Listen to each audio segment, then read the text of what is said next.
Page are we on, please? Okay, welcome everybody. So we are starting on Tesvav Amud Beis, that is 15b. There's not a lot of powers in this one. I know this. Probably, I imagine it's 15b. What, to the first power, maybe to the second power, not to the third power. So all right, we're on Tesvav Amud Beis. Now I actually wanted. Are you able to hear me well? I know there's a little bit of noise in the background. Yeah, good. Okay. So you know what? Because the advantage is people say they can't hear other people when they ask questions, but now it's actually to our advantage because there's a lot of noise actually elsewhere in the chapel, and you can't hear that because of the deficiency in my laptop. So there you go.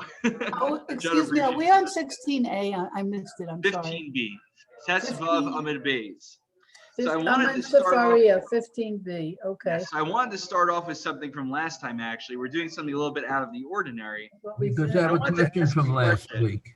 Remember we talked about how somebody who is ma'anes a woman, who rapes a woman, or who commits motzi shemra and falsely accuses his wife of committing adultery, we said there's a mitzvah of lo sia leisha, that you're now obligated to be married to her as a result. That's the punishment you're given. Now it's funny, I actually just used the term punishment. Let me ask you a question. Do we practice this law today? Have you ever heard of someone committing, God forbid, raping somebody and then actually marrying that woman? As far as I know, I've never heard about that in the Jewish community in recent years. So A, I'm interested to hear. Maybe you know if it's practiced and I just am the ignoramus here. And B, if my intuition is correct and no one's actually ever heard of this being practiced, the question that begs us to ask is why, right? We're of the principle, we are fervent believers in halacha, and we believe that halacha doesn't change for no good reason. And by no good reason, I mean society can't just change halacha for us. Halacha needs to change through the halachic process if there's going to be an adaptation. So, anyone want to tell me, have you seen this case transpire? I didn't think so. So Zayn, you have seen it. Can you hear me? I have before we get to that, I have a question. We're talking about a husband who's either lied about. Can you hear me? Can you hear me? Yeah. Okay. We're talking about a husband who, for either one of two reasons, has to remarry his wife. But what if we're talking about a Kohen who's not allowed to marry a wife that he's divorced? We actually dealt with that case. A good point to say it was actually in the Gemara we learned last time, Tesvav Amud Aleph on 15a. We said that a Kohen indeed cannot remarry, cannot be machzer es grushaso. He cannot take back his wife whom he divorces. And actually, because he doesn't have the ability to be misaking, to rectify the sin of divorcing her, therefore, he actually gets Makkos in that case. That's what we learned last time. So this only applies to Yisrael. Okay, if you just excuse me for a moment, the AC shut off. I'm going to grab my fan. I'll be back in 1 second.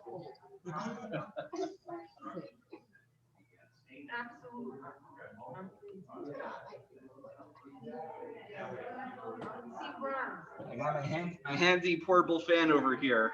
Someone actually reached out to me and asked me, so what's the Rabbi Kurtz approved fan for Shabbos? They want, it's like not a special Shabbos fan. Are you looking for someone in particular? Let's see who's here. Toby's taking attendance for us. That's what you do at the board meetings, right? So it's ingrained. It's ingrained. Okay, so here's a very fascinating piece from Silverstein where he asked the question: why don't we see the lo sia leisha happening in practice today? Where, God forbid, a man rapes a woman, why do you not take your marriage? Again, I mean, I asked everyone beforehand. None of you have ever heard of that case happening in real life. So the reason is we have to actually. One reason is nobody ever wants to take up the rapist on it. That might be answer number one. Practically most women today would not want to take up the man on that. But perhaps reason number two, institutionally, why we wouldn't even ask the question is because lo sia leisha, do we understand? Here's a chakira dichotomy. Is the fact that he has to marry this woman after he rapes her, is it an onesh? Is it a punishment? or is it a CAS? Is it a penalty? Now, what's the difference about whether it's an onesh or a CAS? A very important difference. A few nafkaminas. Well, it's marrying her is compensation. No one else will want to marry her now. Right. So he's making her whole in the same way that we give a monetary settlement to make the person whole for Interesting. their loss. I think it's a monetary. Can't hear it. Okay, I'll explain just one. Okay, so what Toby suggests is as follows. Toby says maybe there's a third way to construe the fact that the rapist needs to marry the victim. It's that it's part of tashlumin, it's restitution. That you damage this woman, no man's going to want to marry her now. And so you are obligated to marry her as a form of restitution. The thing is, if it's purely restitution, what I would say is maybe he needs to, kind of like what we do with the prenuptial agreement for the basis of America, maybe you have to give her a salary, give her a wage that she can live off for the rest of her life, or give her a certain monetary amount, which he actually does give her a monetary amount. But this idea of having to marry her, that doesn't smack of restitution. It's something a little bit more than that, I would say. But I think that is part of the idea. Yeah. Right. Well, maybe he should, I would give you an answer, if it was about restitution, like Toby's suggesting, so I would answer, he should be able to hire somebody else to marry her then.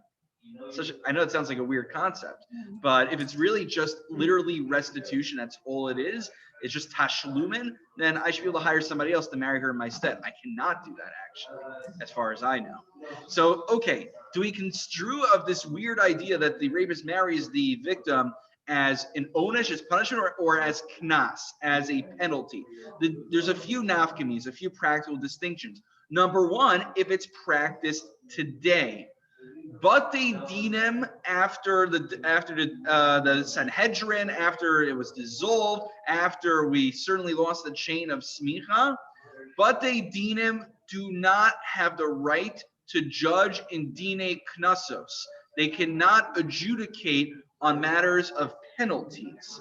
They could only do things that are what we'll call me'ikar hadin. What I mean, if I steal from you, so in halacha, I pay not only the principal amount, if I stole $100, but I pay kefel, I pay $200. Nowadays, I would only pay $100. Beis Din cannot impose a fine on me of knas. Why? Because when I steal $100 from you, I owe you the $100, whether Beis Din says I'm chayav or not. Whether I ever walk into Beis Din, whether I could ever bring you to court, doesn't matter. It's immaterial. By virtue of you stealing money from me, you owe me the money back. That's it. But the knas only can be created by the Beis Din. The source of a penalty is the Beis Din, is the court itself. So since Beis Din no longer has the power to produce knasos, produce most forms of penalties and fines, the question is, nowadays, if we construe a veloci eliisha, the imperative of the ma'anes, of the rapist marrying the victim, as a knas, not as an onesh, but as a penalty, now it makes sense why we don't even ask the woman nowadays, because it's a penalty. Beis Din doesn't have the right to impose this on the man, and if Beis Din doesn't impose it on the man, then the man, according to this, actually has no obligation to marry the woman, because it has to be produced by Beis Din. What about how the woman feels? What was that, Phyllis? What about how the woman feels? What if she doesn't want The woman him? could always turn it down. The woman could always say, I'm disgusted. This man is scum. He deserves to die, etc., etc. She couldn't make. Oh, nowadays you're saying. Right, but I think Phyllis, you're saying in general, can she reject him, right? Yeah. The answer is yes. Now the interesting, just a different way to understand halacha is, do we assume the baseline is that he's supposed to marry her unless she actively rejects him, or we assume she needs to actively request him to marry her in order for him to be obligated? Why would anybody today, now you'd never find anybody that Right, would that's the question. accept Why nowadays don't we see it? Never. One answer practically is most women in their right mind don't want to marry their rapist. The other answer is from a halakha, you would think though, at least Beis Din would have to go through the formalistic motion saying, do you wish to marry her? I mean, do you wish to marry him? And then she'll say no. It'll be part of the formula that she has to say. Like with Chalitza, right? They read through, or like, Gittin also, there's a formula that everyone reads. So the fact, as far as I know, that there's no such formula speaks to the point that it's a knas.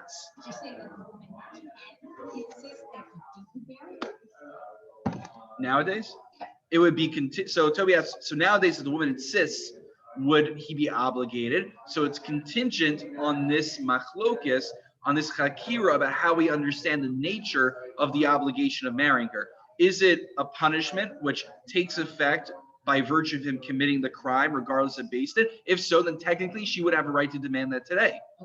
But if it's a knas, if it's a penalty, not only does she not have a right to, there's no such obligation incumbent upon him, absent Beis Din's power to do so. The difference between a punishment and a knas is money?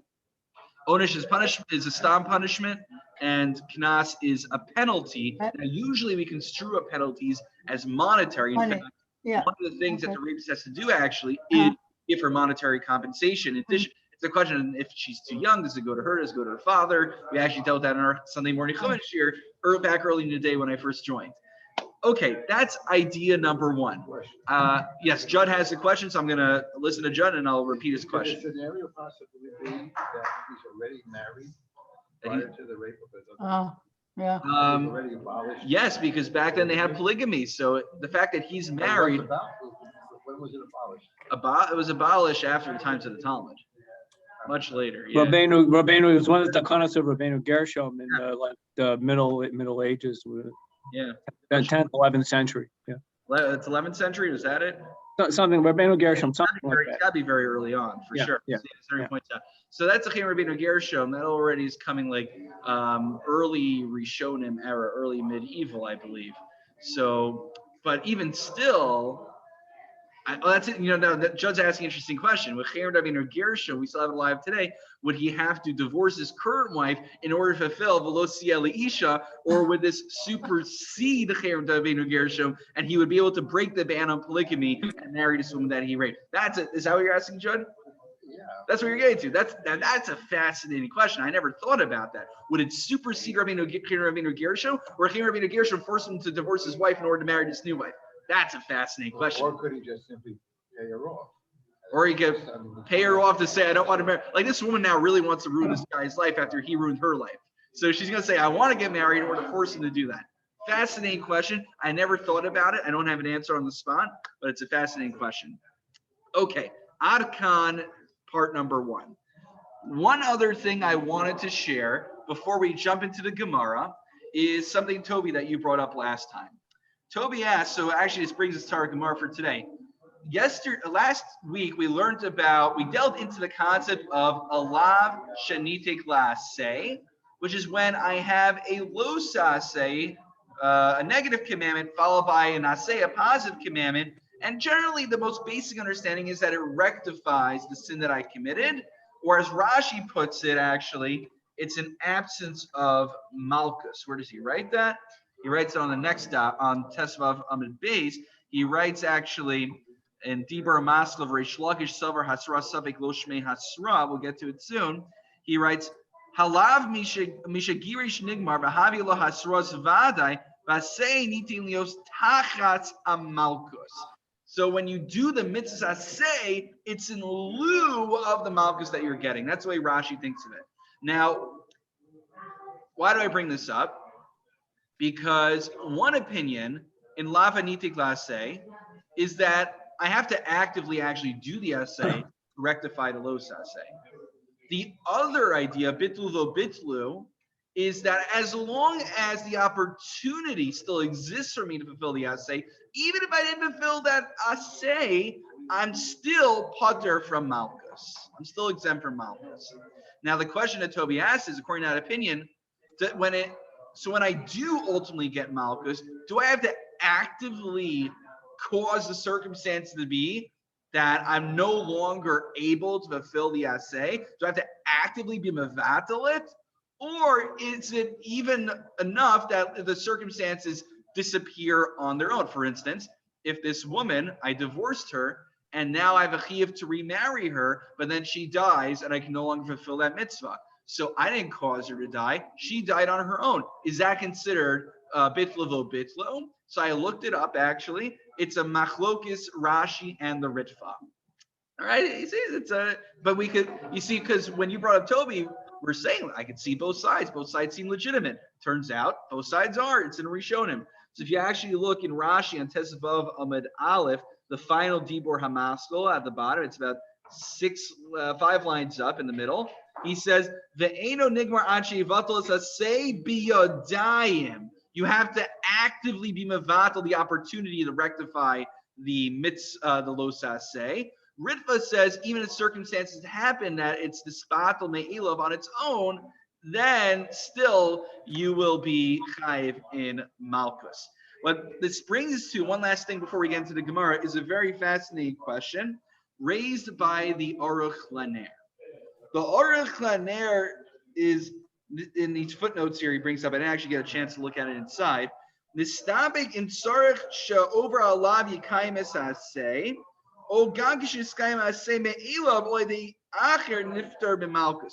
So the question is, according to the opinion that I have to actively be Mekayim, I have to fulfill the Aseh in order to not get Malchus, according to Kimu V'lo Kimu. Do I have to actively fulfill the Mitzvah Aseh? Or let's say somehow somebody fulfills the Mitzvah Aseh on my behalf. For instance, in the case of Nosar, we'll talk about today. If I neglected to eat a carbon within its prescribed time, and as a result, I'm now chayiv to burn the carbon, do I not get Malchus only if I'm the one who fulfills the mitzvah of burning the nosar, the remains? Or let's say my friend does me a favor and he burns the nosar for me instead. Am I still going to be liable to Malchus? On the one hand, the deed was done. But on the other hand, I didn't perform the aseh. So is that considered enough to rectify the los aseh? The Aruch LaNer deals with that question. So these are some ideas that we brought up last time. I just wanted to address them. And with that lengthy introduction, not really introduction, but picking up on questions we had last time, we'll now jump into today's Gemara. Hopefully you've had time to open up your Gemaras by now. Tesvav Amud Beis 15b. We are at the top. Okay. Now an actual introduction to orient ourselves. Previously, in our Gemara Bekiah shir, I feel like it's a TV show, right? We need like the quick summary. You know, when you go from season 1 to season 2. Season 2 gives a recap of season 1. So that's what we got right here. And you have to skip on it. Or sometimes if I want to catch up on a TV series, I don't want to watch everything through. I'll watch like a quick recap on YouTube, and it catches me up. People make these things to make a living off it. It's amazing. Okay. Previously, what we learned was that there's a concept that's the brother or the sister, the opposite of lav sheniti aseh. It's called lav shekadmu aseh, where the aseh precedes the los aseh. Rabbi Yochanan said you get malchus if the aseh is before the los aseh, unlike a lav sheniti aseh. But then we had a question from Ones. In the case of rape, it would seem that you have an aseh to marry her and a los aseh not to divorce her. Yet there, you don't get malchus. Why not? Lav shekadmu aseh gets malchus. So our answer was because there's a third mitzvah. In the event that you violate and you divorce her, in the event you do that, there's a third mitzvah, a positive mitzvah of then taking her back. And therefore, since the lav sheniti aseh, that's why you don't get malchus. But really, lav shekadmu aseh, don't worry, you'll still get malchus for it. You can sleep easy tonight. That's what we said. And in order for this shita to make sense, we said Rabbi Yochanan has to adopt, and indeed he does adopt the shita in lav sheniti aseh of bitlo v'lo bitlo. It's so long as either I'm not mevatel or the circumstances still exist that I could potentially fulfill the mitzvahs aseh, I do not get malchus for the los aseh that I did. And that's what brings us to our current Gemara. We are on the third line, the Tani Tana Kamed Rabbi Yochanan. Now, just strictly clarification.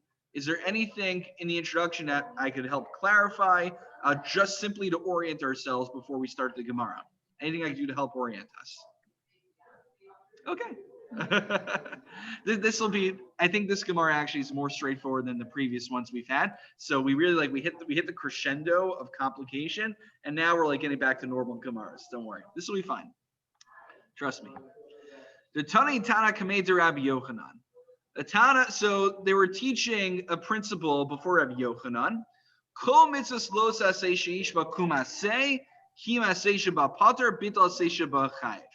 Any mitzvah, any violation that you do of a lo saseh, as long as it's followed by an aseh, if you're mekai in the aseh, if you fulfill the mitzvah, you are pater, you do not get malchus. Bital aseh sheba chayiv. But if you're mevatel, if you violate, sorry, not violate, but you, I need a good word for this, but you Aren't supposed to nullify. nullify. Okay, But we'll I use find it. that very confusing. It's a weird word to use. Because nullify is- Yeah, no, Like I take that out. yeah, no. Well, nullify we use actually in kashrus also. You nullify 1 to 60 ratio. Well, okay, we'll use that term. We'll borrow Art Scroll's term. I don't have a better one. So if you nullify the opportunity to perform the mitzvah say, what? Neglect. But no, you have to actually actively. It depends. It depends if it's neglecting or if it's nullifying. So we'll go with nullify. Why not? Okay. So the issue is there's an ambiguity here, because what about the in-between case where I don't fulfill the mitzvah, but I also don't nullify the opportunity to do it? I'm just passive. I don't do anything. It doesn't address that. So Amrle, my ka'amri, what are you really saying? Kim pater lo kim chayiv? Do you have to actually fulfill the mitzvah say? Or bidl chayiv lo bidl pater? Or so long as the opportunity exists, you'll be exempt from malchus. So it's machlokis. Tani bitlo bitlo. Rabbi Yochanan says as long as you still have an opportunity, you don't get malchus. Right? Shimon Lakish Omer kimavlo kimu. No, you dafka have to actually fulfill that mitzvah say. And if Beis Din calls you in, they subpoena you, and they say, "No, are you going to do the mitzvah say?" And you're like, "I haven't gotten around to it yet." All right, then we're giving you malchus. You've lost your chance. So that's the machlokis Rav Yochanan and Reish Lakish. But what's the basis, right? We can have an arbitrary machlokis, but what's at the heart of their machlokis here? What are they really arguing about? So by my kamiflagi, what's that the root of their disagreement? So it's a case of the hasras suffik kamiflagi. What's hasras suffik? So we've learned about hasra many times in Tono, I hope. Hasra is Warning. very good, Phyllis. When we give a warning, remember, witnesses have to warn somebody before they commit a crime in order for them to incur malchus or capital punishment by Beis Din. The question is, though, so the classic case is, I give you hasra before you murder somebody. You're like, I don't care. I'm still going to stab the guy anyway. So there, it's very clear that my hasra, my warning, didn't really impact in the end your decision because you killed him anyway, but you were fully aware, you had that hasra on your mind as you committed the deed.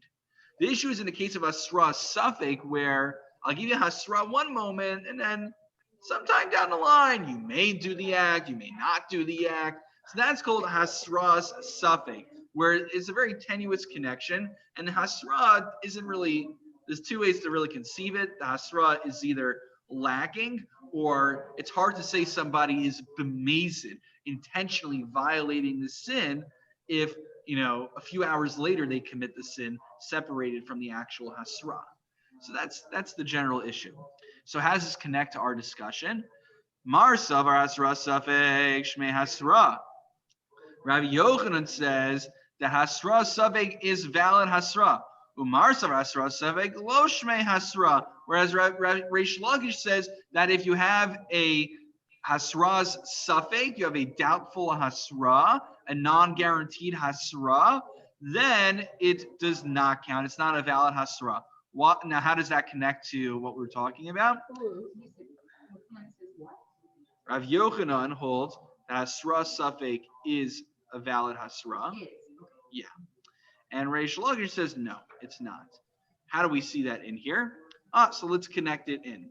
Because Rav Yochanan says bitlu v'lo bitlu, that if it could be years along the line and you lose the potential to fulfill the mitzvahs aseh, nonetheless you'll still get malchus.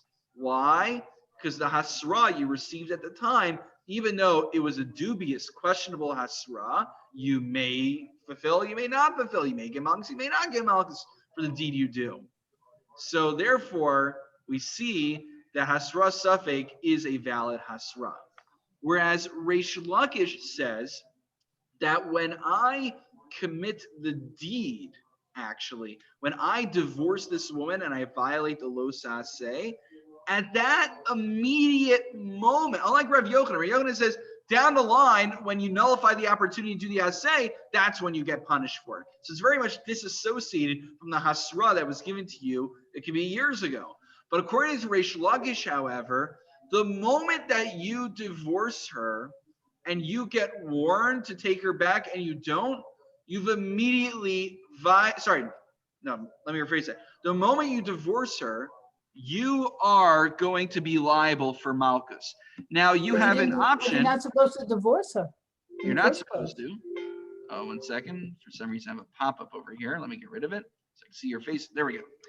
So what happens is that immediately when he divorces her, and he's not supposed to, you're right. Yep. He's immediately liable to malchus. Immediately chayav in malchus. He has an opportunity to rectify that, but when he rectifies it, he's undoing his initial chiyuv. According to Rabbi Yochanan, when I divorce this woman, I'm not immediately chayav in malchus. I'm only chayav in malchus if I nullify the opportunity later on. Now, why does Reish Lakish need to adopt kimu v'lo kimu? Because according to him, he couldn't conceive of bitlu v'lo bitlu. He couldn't conceive of you being chayiv malchus later on because it's disassociated from the hasra. Whereas here, Reish Lakish is saying, they give you the hasra. Do not divorce this woman. Basin will tell them. We don't. Basin, hopefully they would know, so then they wouldn't do it. Never mind. But they say, do not divorce this woman. He does it anyway. Chayiv at that moment. And he can rectify it later on. That's a good hasra. It was done immediately before the deed. So that's their machlokas. And here's you know what? If that's a little unclear, the Gemara gives us another example to help drive the idea home. But azdu l'tamayu, they're consistent. It's always good to know people are consistent in their ideas. The itmar shvua she'ochel kikar zehayom bavar hayom v'lo achla. So let's say I take a shua, I take an oath that I will eat this loaf of bread before the day is out. And I fail to fulfill my shvua, my oath. Rabbi Yochanan Reish Lakish Ta'amei Tervayo Eno Loka. Actually, Rabbi Yochanan and Reish Lakish, they both agree, but they agree for different reasons. I love it when that happens, actually. In our Monday night shir, we actually came by this recently when Rav Hankin suggested maybe we should start davening from Rabbi Yishmael instead of Birchos HaShachar at the beginning. His motivation was so we don't say Shalosani Isha out loud. I like the idea. My motivation had nothing to do with it. I just like that we're pruning and we're streamlining davening more. So that's what coalition building is all about. We might not have the same ideology, but we could agree on the same conclusion and we'll work together. So that's what's happening over here. Right? Yochanan and Reish Lakish, they both agree practically that someone who breaks his oath and doesn't eat that loaf of bread by the end of the day does not get malchus. But what's their reasoning? Rabbi Yochanan Omer no loka mishum dahavi lav shein bo ma'isa. We turn the page, or not turn. We get to Tes Zayin Amud 16a. So he brings in the angel principle that in order to get malchus, you need to violate something in the Torah as a deed, as an action. Here, it was my inaction that made me incur malchus. Reish Lakish, however, Omer, Reish Lakish actually holds you do get malchus even for sins that don't have a deed associated with them. So why don't I get malchus when I violate my oath? Reish Lakish Omer, Eino lok mishum dahavi hasra safek v'chol hasra safek lo shmei hasra. What's Reish Lakish's issue? If you take a shua at 8 a.m. in the morning, if I do not eat a loaf of bread by the end of the day, I have to eat a loaf of bread by the end of the day. That's the shua. So when I give you hasra at 8 a.m. in the morning, it's hasra safek. Maybe you'll eat bread over the course of the day. Maybe you won't eat bread over the course of the day. So there's something lacking in that hasra that I just gave. And that's why Reish Lakish says you don't get Makkos. So the rules would be the same, even if it's an action that affects nobody. But how is that Hasra different from any other Hasra? Sorry, I just plus Toby. Okay. No, go ahead. It's a question. I'll take Henry. Go ahead. I mean, up until now, we've been dealing with situations where whether you did the prohibition or you rectified it, whatever, had an effect on someone other than yourself. Right. Even this loaf of bread, it's just a vow, it's between you and God. Right. Nobody else. Mm. And yet you're still subject to. Right. So Toby's is making a point that most of the things we've been talking about until now are cases where I inflict something upon somebody else and thus I get Makkos. We're talking about rape, for instance, for a while. So that's where I inflict something upon somebody else.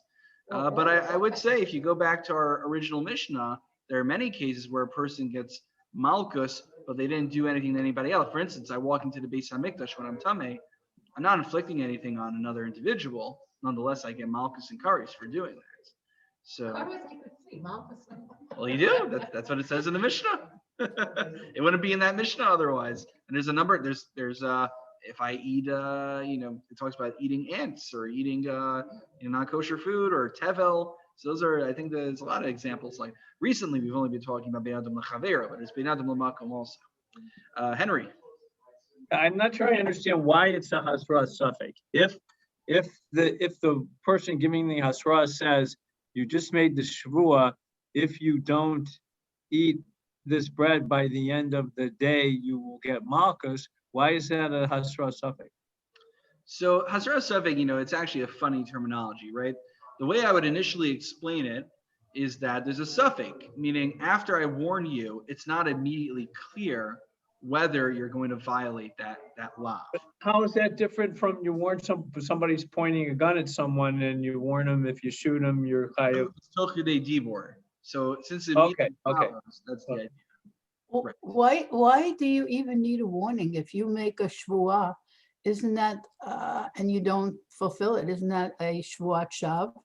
So right, but any Isser in the Torah, every Isser we talk about here, in Hashem's eyes, whether you get Hasra or not, if you know what you're doing full and well when you do it, God will hold you accountable.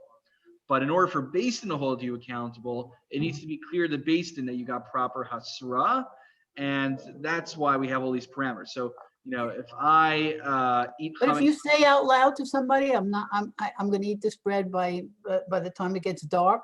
So they know it, Right, but I might not know that if I fail to eat it, then I'll get Malkus. I might not know that. But there is a case we talk about in the Gemara about a chaver, somebody who's learned, knows halacha, and knows what they're getting into. I think it was Rabbi Zera maybe that said that if I know this person's a Talmud Chacham, they've been through Makkos a few times already, they've learned these sugyas, they know he knows he's going to get Malkus anyway, so then he might not need Hasra. So Hasra is for the average Joe like people like myself, but someone who's been through all of Shas already, we know that he doesn't need Hasra possibly. Okay, let's go further in the Gemara. We have about 20 minutes to finish this. God willing, it should be viable. We're already halfway through. Oh yeah, so actually what we're going to do is the sugya actually ends right before the wide line on Tesayin Amid Aleph. So I figured let's actually finish the sugya rather than me having to do a whole recap and reorienting ourselves. Let's just get like a full thing in. And the good news is next week, God willing, when we meet, we'll only have to do half an Amud. So that should leave more time for fun discussion. Okay, let's go forward. So what did we just say? So what is Reish Lakish Rabbi Yochanan's machlokis based on? Now remember, they agree you don't get malchus in the case where you break your oath in this case, but their reasoning is Rabbi Yochanan says because you only get malchus when you commit a deed. According to Reish Lakish, it's because hasra safek, there's something lacking the hasra. V'travai believe it, and actually, this is something you see also in argumentation many times. Their argument comes from how they both interpret the same source differently. They're looking at the same data, but they come to different conclusions. So where do we see this? The Tanya of Losasirimena Boker, Vanosmena Boker, I believe it's Be'esh Tisrofu. Right, Henry? Be'esh Tisrofu? Okay. Oh, my screen just freeze. You guys still there? Yeah. Okay, Okay, good. As long as you hear me, that's good. So that's the classic case. Our classic paradigmatic case is where I left nosar, I left a carbon. I think a shlamim is 1 day, 1 night, 1 day. I leave it past the prescribed time. Now I need to burn it. That's a classic paradigmatic case of lav sheniti klaseh. I have the los aseh, don't leave it over until the morning. Then I have the aseh to rectify it of burning it if it comes to that. So Rabbi Huda says, Rabbi Huda says, what's the reason I'm not getting malchus here? Because it's a lav sheniti klaseh. What's the implication? So now we have to ask ourselves the question. Let's say the isser of nosar, of leaving over that carbon past its prescribed time, was not followed by an assay to rectify it. The implication is that I would get malchus. So what's that mean? Well, why would I get malchus here? So Rabbi Yochanan daik hachi taima de baha kasuf halo baha kasuf loka alma hasra savik shmei hasra. What's Rabbi Yochanan say here? We see what's the reason I don't get malchus, because the lav sheniti klaseh. But otherwise, why? Well, obviously, Rabbi Huda was not concerned with it being hasra suffix. If I get hasra, don't leave over my carbon until the morning, that's hasra suffix because it's disassociated from when I actually commit the sin. And yet, Rabbi Huda was all fine and dandy with giving us malchus in that case, had it not been for an external technicality of it being followed by a mitzvahs aseh. But we see from here that hasra suffix was not the reason that I don't get malchus. Hence, hasra suffix could give me malchus, we see from here, and that's Rav Yochanan's diak. That's Rav Yochanan makes that diak. And Reish Lakish comes to the conclusion anti-Rabbi Yochanan from here. Reish Lakish diak hachi taima dava kasuv aloba kasuv loka. What's Reish Lakish do here? He fights back against Rabbi Yochanan. He says, yeah, well, this goes against your principle. What's the reason I don't get malchus in the case of nosar?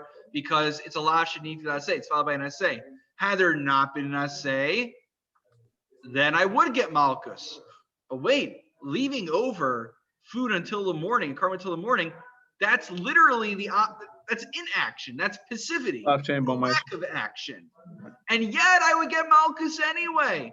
Must be Rabbi Huda was very comfortable with giving malchus for a lav she'ein bo maisa, for a sin that has no deed associated with it, which runs counter Rav Yochanan, which says you do not get malchus for a lav she'ein bo maisa, a sin that has no action associated. So you can see they're both looking at the same data, but they're both finding ways to jab at each other's principles from here. And the question is, who's right?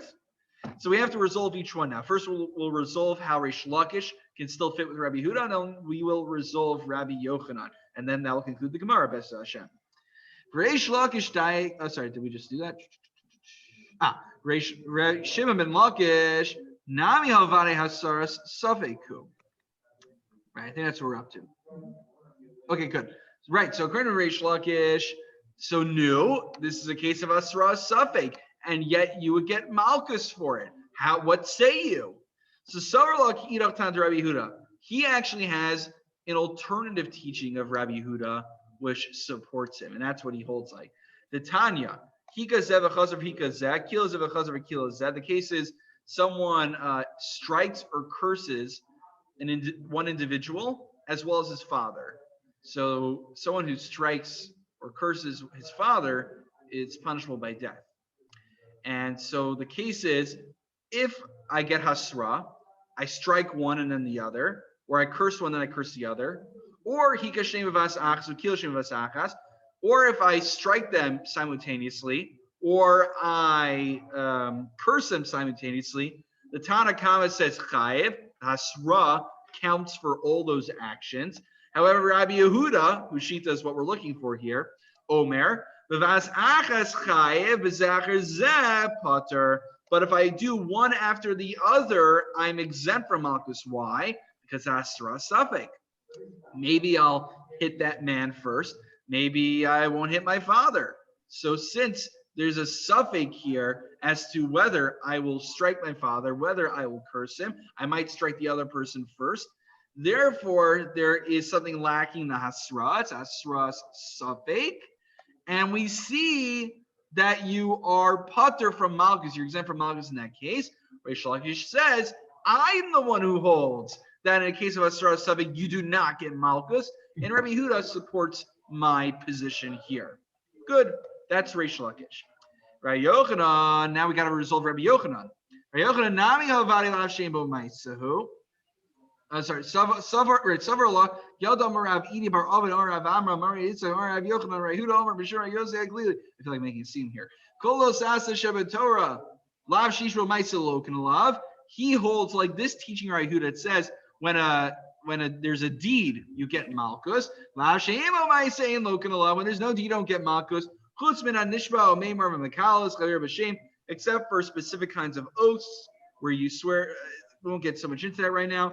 Maymar is where you take something that's designated to be a carbon and you try swapping it with a different animal. And someone who curses another individual with God's divine name. Those are three exceptions to the rule that you get Malchus, even though they are not deeds, they are not actions.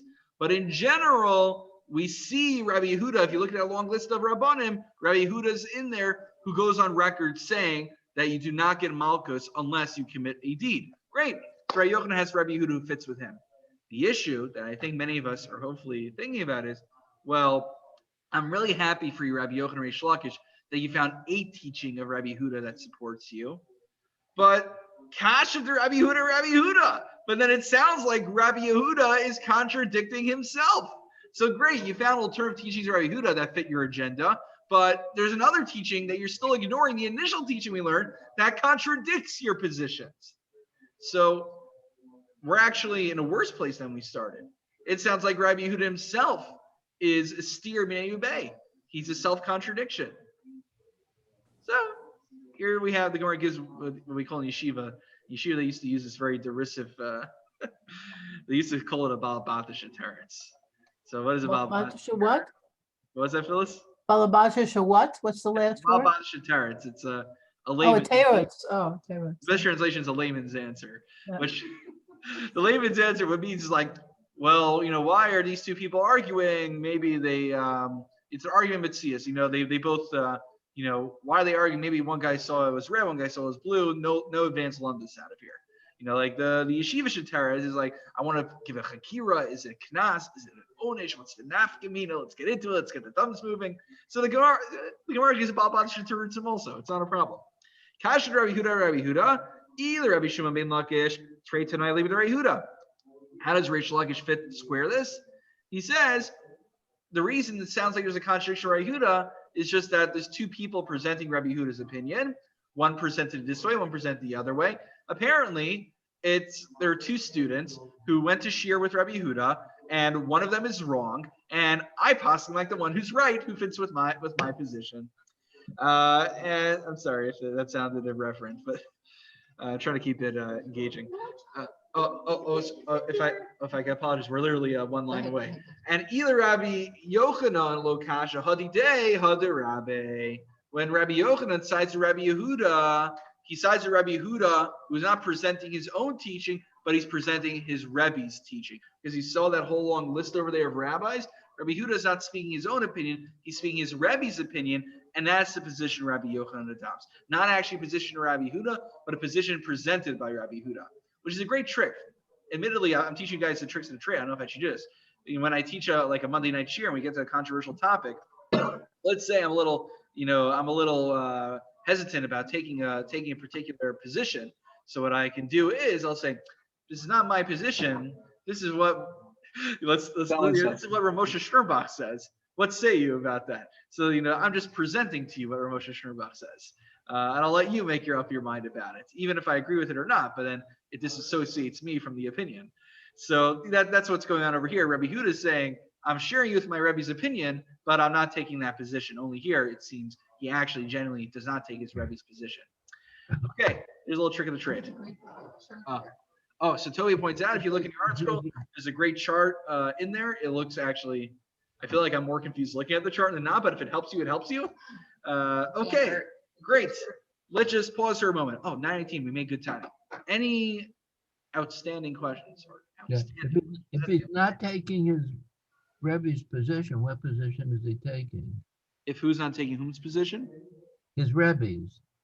Rabbi Yehuda has the right to disagree with this Rebbe. You know, we just went through all Gemara of Machlokes Rabbi Yochanan Reish Lakish. But is he Rabbi Yochanan was Reish Lakish's Rebbe. But is he presenting as his own opinion? As So opposed to the answer is the first brisa that only cited Rabbi Yehuda. He's speaking for himself. The final brisa that we looked at, where there's that whole long list of rabbis, he's presenting his Rebbe's opinion, which is a very good mitzvah, by the way. Even if I disagree with something, I still want to share the other side of the argument. I'm not just going to ignore the fact that there's opposition. Okay, Toby? So with these two rabbis, if there's any like consistent overriding philosophy that you can sort of look at and say, like with Hillel and Shammai, that one is usually more strict, Yeah. whatever, and sometimes you can get contradictory results, but there was always that like background kind of style where they were going. Is that maybe the case here? Right. So Toby's asking, and I don't have an immediate answer offhand, is, you know, when we think about Beis Shammai and Beis Hillel, who are Baalei Plukta, that's what we call people who are always in pairs arguing with each other in the Gemara. So we know that, you know, Hillel and Shammai, Hillel was the, you know, I guess the more, lack of a better term, like the liberal one, Shammai was the more rigid one. So the question is, you know, what kind of qualities we've seen Rabbi Yochanan Reish Lakish? So, you know, the background of Rabbi Yochanan Reish Lakish was this gladiator. Rabbi Yochanan said, hey, you learn Torah, I'll give you my daughter. Wonderful. So, you know, and they had a relationship like that. And they became Rebbe and student, but ultimately they became actually peers to a certain degree, and they argue in the Gemara itself.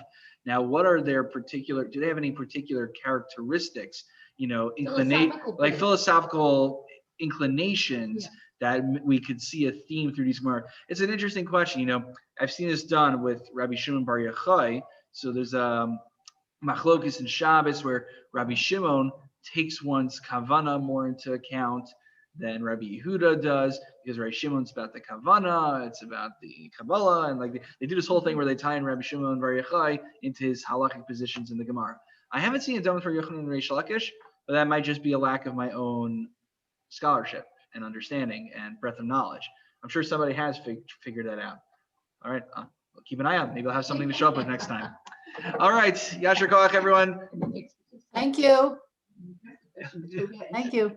Thank you very much. Have a good night. Good Shabbos, everybody. God willing, Good Shabbos. Good Shabbos.